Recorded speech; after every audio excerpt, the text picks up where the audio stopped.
Primarily, it's a two-year program, and in second year, we emphasize mold making and tool and die. So those are primarily tool and die makers, mold makers, CNC machinists, CNC programmers, operators. Also, people could go into maintenance with it.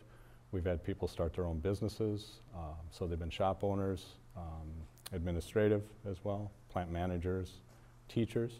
I'm a product of the program that we have. So there's quite a few areas that a person could, with this background, it's a very mechanical background that they could gear themselves towards.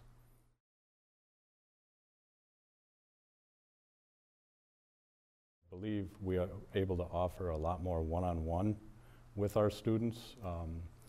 The program, the machine tool program, actually has a lot of situations where we need to work one-on-one with our students, and they're able to work through different projects that way.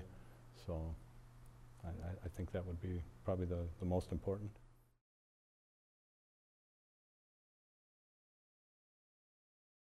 The program that we actually set forth for them mimics industry, the technology that we use, software, the actual projects that we have them work with are keyed in pretty much directly into what they'll experience in shops when we send them out into the real world. So.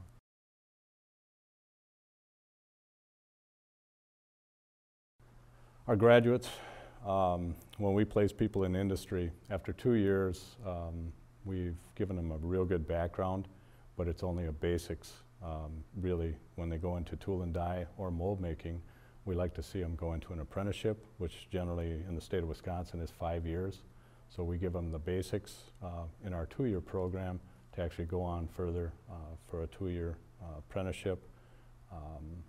And that's seems to be a good prep for that.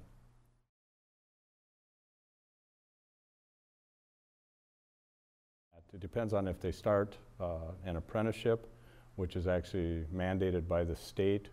They start out at 60% of a journeyman's rate. So most of our graduates are starting out in the probably $13 to $18 an hour range. So, and it actually does go up there. We do occasionally place students that start out not on apprenticeships, but in shops and making more. The potential after they've gotten their journeyman's card in either tool and die or mold making is the sky's the limit pretty much for that. So there's some very good possibilities out there.